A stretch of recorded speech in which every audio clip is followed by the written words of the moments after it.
नमस्कार मैत्रिणींनो, रंजना किचनमध्ये तुमचं अगदी मनापासून स्वागत आहे. आपल्याला आज बनवायचे आहे सुक्या खोबऱ्यापासून रेसिपी.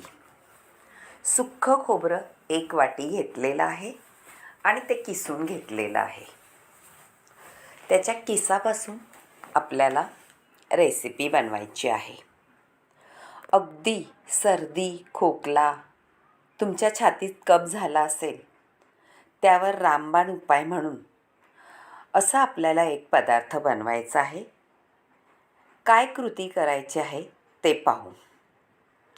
आता आपण खोबरंचा किस असा परतून घेतलेला आहे पॅनमध्ये. जास्त काळा करायचा नाही, नुसता गव्हाळ भाजून घ्यायचा आहे. आता झालेला आहे भाजून. आपण आता 1 चमचाभर बडीशेप भाजायला टाकलेली आहे. ती छान भाजून घ्यायची आहे. खमंग सुगंध सुटतो बडीशेपचा. आता धणेसुद्धा 2 चमचे घालून घ्यायचे आहेत. ते सुद्धा परतून घ्यायचे आहे व्यवस्थित. आणि परतल्यानंतर आपल्याला अजूनही काही पदार्थ घालायचे आहेत. झालेला आहे परतून. आता आपण काढून घेऊ एका भांड्यामध्ये आणि ओवा घालून घेऊ. मैत्रिणींनो, ओवा, बडीशेप, धणे हे आपल्याला सर्दी खोकल्यासाठी खूप उपयोगी पडतात. आता ओवाही छान भाजून घेतलेला आहे व्यवस्थित. तो सुद्धा काढून घ्यायचा आहे. आता आपल्याला घालायचे आहे ड्रायफ्रूट्स. तुम्ही कोणतेही ड्रायफ्रूट्स घाला. मी घातलेलं आहे काजू, बदाम आणि खारीकही घालणार आहे. ते सुद्धा सगळे मी असे भाजून घेणार आहे. आपण ड्रायफ्रूट्स घाला किंवा नाही घातले तरी चालेल, कारण आपल्याला हा सुंठेपासून पदार्थ बनवायचा आहे. थोडी खारीकही टेचून घेतलेली आहे, ती सुद्धा भाजून घ्यायची आहे आणि काढून घ्यायची आहे. आता मी घेतलेली अख्खी सुंठ. अख्खी सुंठ घेऊन थोडीशी टेचली आहे आणि आता पॅनमध्ये आपल्याला थोडीशी गव्हाळ भाजून घ्यायची आहे. कारण थोडीशी भाजल्यानंतर त्याची पावडर पटकन केली जाते, म्हणजे होते. आता करून घेतलेली आहे सुंठ, बडीशेप, ओवा आणि धणे. ह्या सगळ्याची छान बारीक करून घेतलेली आहे पावडर मी. आता बारीक पावडर केलेली आहे ती आपल्याला चाळणीने गाळून घ्यायची आहे. गाळून का घ्यायचे आहे हे सुद्धा तुम्हाला मी सांगणार आहे. कारण आपल्या सुंठेमध्ये अशीच थोडेसे रेसा म्हणजे केसासारखं राहतं. ते आपल्या तोंडात येऊ नये म्हणून काढून घ्यायचे आहे आणि पावडर छान गाळली जाते. आता झालेलं आहे पहा गाळून. आता परत आपल्याला एक पॅन ठेवून द्यायचा आहे आणि त्याच्यामध्ये आपल्याला घालायचं आहे तूप 2 चमचे. तूप घातल्यानंतर 2 मोठे चमचे असे आपल्याला डिंक घालून घ्यायचं आहे.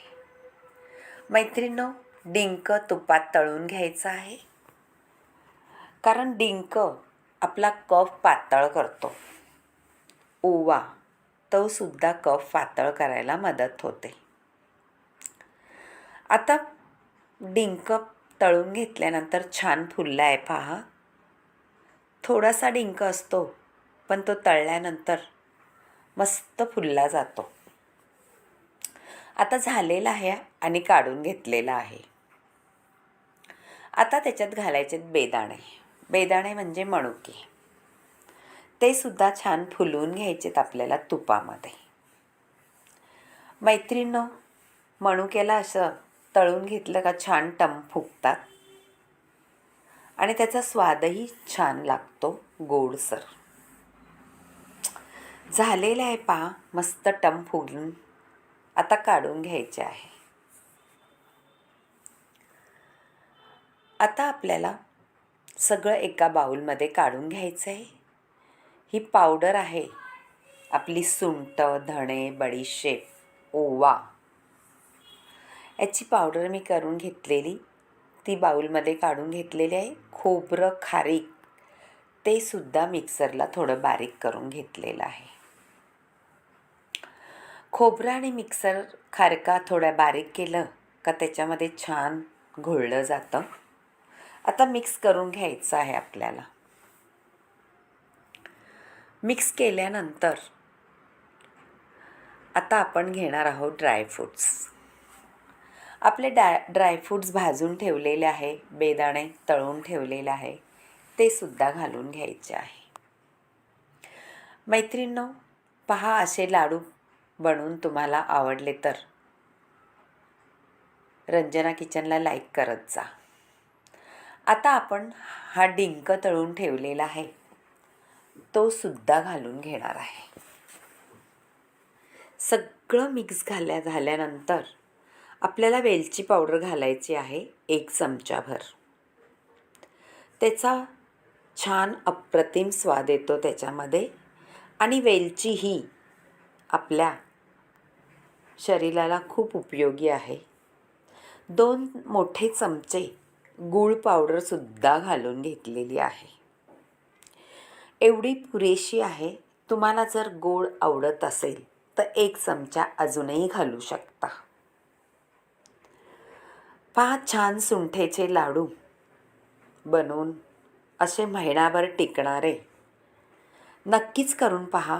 आता हे सगळं मिक्स झालेलं परत एकदा आपल्याला मिक्सरमध्ये काढून घ्यायचं आहे, म्हणजे त्याचा एकजीव होतो. आता आपण मिक्सरला काढून घेतल्यावरती गॅसवरती पॅन होतं, तूप घातलेलं आपण डिंक तळलेलं, त्याच पॅनमध्ये सगळं मिश्रण आपण मिक्सरमध्ये काढलेलं परत एकदा आपल्या तुपामध्ये घालून घ्यायचं आहे. जास्तीचं तूप घालायची काहीही गरज नाही. 2 चमच्यामध्ये आपले लाडू अप्रतिम महिनाभर टिकणारे होणार आहेत. आता सगळं हलवून घ्यायचे म्हणजे गुळाचा छान चिकटपणा आपल्याला लाडू बांधायला उपयोगी पडतो. मैत्रिणो, पहा तुम्हाला असे लाडू जर आवडले माझ्या पद्धतीने नक्की करून पहा आणि रंजना किचनला लाईक करा, शेअर करा, कमेंट करायला विसरू नका आणि सबस्क्राईबही करा. जर तुम्ही सबस्क्राईब केलं नसेल तर नक्कीच तुम्हाला हा व्हिडिओ आवडला तर एक कमेंट जरूर करा. आता झालेला आहे पहा, छान गूळ आपला एकजीव झालेला आहे आणि लाडू बांधून घ्यायचे आहेत. आता व्यवस्थित मिक्स झाल्यानंतर त्याच्यात थोडी खसखस घालून घेतलेली आहे. खसखससुद्धा आपल्याला खूप आपल्या कॉफ किंवा सर्दी खोकल्यावरती रामबाण उपाय आहे. आता खाली उतरून घ्यायचं आहे आणि लाडू बांधून घ्यायचे आहेत.